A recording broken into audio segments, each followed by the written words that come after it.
Group 2 screening పరీక్షకు ఏర్పాట్లన్నీ పూర్తి చేసినట్లు ఏపీపీఎస్సీ చైర్మన్ ఉదయ్ భాస్కర్ వెల్లడించారు. 1462 కేంద్రాల్లో ఈ పరీక్ష నిర్వహిస్తున్నట్లు వివరించారు. హైదరాబాద్లో 86 కేంద్రాల్లో పరీక్ష నిర్వహిస్తున్నట్లు తెలిపారు. సుమారు 5 లక్షల మంది హాల్ టికెట్లు డౌన్లోడ్ చేసుకున్నారని తెలిపారు. మాల్ ప్రాక్టీస్ జరగకుండా చర్యలు తీసుకున్నామన్న ఏపీపీఎస్సీ చైర్మన్ ఎవరైనా నిబంధనలు అతిక్రమిస్తే కఠిన చర్యలు ఉంటాయన్నారు. వివిధ శాఖల్లో ఖాళీల వివరాలు నెలాఖరులోగా తెలపాలని లేఖలు రాసినట్లు ఉదయ్ భాస్కర్ తెలిపారు. ఖాళీల వివరాలు వచ్చిన తర్వాత క్యాలెండర్ విడుదల చేస్తామన్నారు.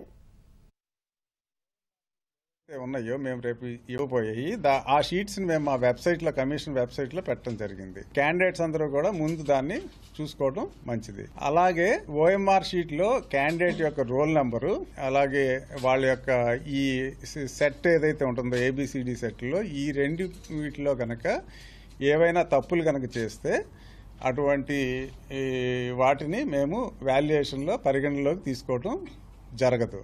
అందుకని ఈ రెండింటి దగ్గర కూడా క్యాండిడేట్లు అందరూ కూడా చాలా జాగ్రత్తగా ఉండాల్సిందిగా మేము కోరుతున్నాం. ఎక్కడైతే సెంటర్లు ఎక్కువగా ఉన్నాయో ఆ ఏరియాకి ఈ ఆర్టీసీ బస్సుల్ని పెంచటము ఇటువంటివన్నీ కూడా చర్యలు తీసుకోవాల్సిందిగా మేము కన్సర్న్ డిస్ట్రిక్ట్ అఫీషియల్స్కి మేము ఆల్రెడీ ఇన్స్ట్రక్షన్స్ ఇవ్వడం జరిగింది. అలాగే ఆర్టీసీ ఎండీ గారికి కూడా ఈ విషయాలు మేము ఆయన దృష్టికి కూడా మేము తీసుకెళ్ళాం. ఏదైతే మేము నోటిఫికేషన్లో ఇచ్చామో మెయిన్స్ డేట్స్ అదే ప్రకారం షెడ్యూల్ ప్రకారం మేము ఇవ్వడం జరుగుతుంది.